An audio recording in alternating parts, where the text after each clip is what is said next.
Back from the dead.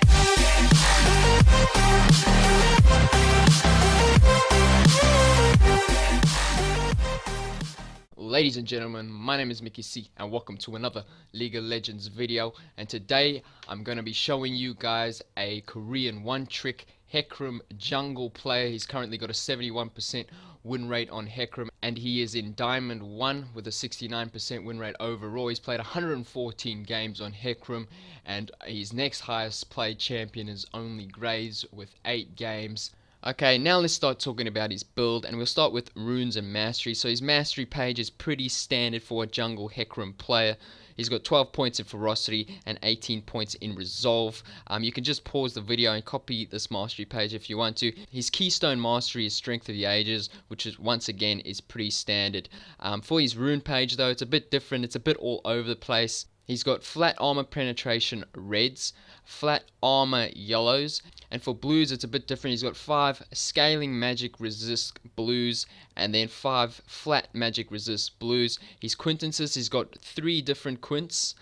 So he's got movement speed quints, physical damage quints, and then the 1 armor penetration, flat armor penetration quints. So he's got 3 different quints. I'm not sure why he does that.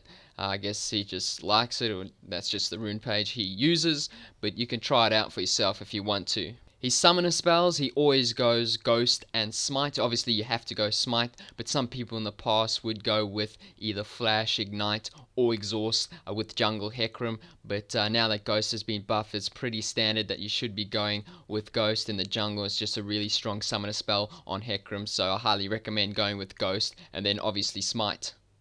So now let's talk about his items. So starting items, pretty standard on HECARIM. You want to get a Hunter's Talisman and a refillable potion. Make sure you get that refillable potion because you're going to want to upgrade that to a Hunter's Potion, and then obviously the yellow trinket. Your first back, an ideal first back would be if you can get both the Skirmisher's Saber and a Hunter's Potion. That would cost, I think it's 950 gold, maybe 900. My mathematics may be a bit off, but that's your first ideal back. If you do not have enough gold for both, you would want to favor the Skirmisher's Saber first. If you don't have enough for Skirmisher's Saber, obviously you can get the Hunter's Potion and then maybe tier 1 boots as well. And then your core build is Cinderhulk and Trinity Force, and then your boots, usually the best boots to go with is Boots of Swiftness, but they have been nerfed. Swifty boots have been nerfed, so he has been playing a lot with Mercury treads lately, so going with Mercury treads is not bad, and then sometimes tabbies is a viable option as well. So those are pretty much your 3 boots you choose from, and then your remaining items you want to go full tank pretty much for the most cases. So against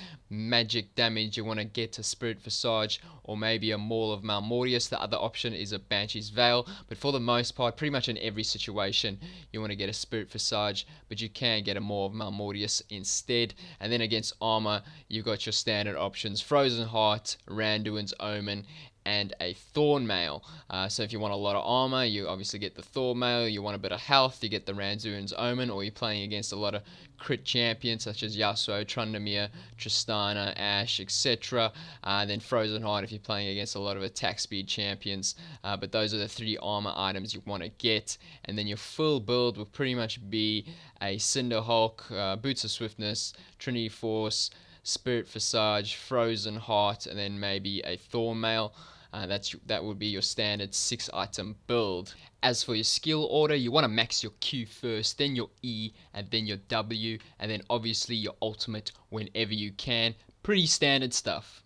Okay, now let's take a look at his jungle path. So what he's going to do in this game is he goes and actually wards their red buff, and he goes to start his blue buff, and he does not smite it, so he looks to invade. And because he does that, he takes his E second. So a lot of players, if you're just going to farm your jungle, you want to take your W second, but he doesn't smite blue, and then he goes and looks for an invade, and he goes and smites their red, takes it away, takes away their red buff, and that's why he takes E second. So he's one of those players that likes to invade if he can, but if not, you would look to take W second if you're just going to farm your jungle. If you're going to look to invade, you want to take E second, but always you want to max E second. You've always max Q first, then E second, then W third, and then your ultimate whenever you can.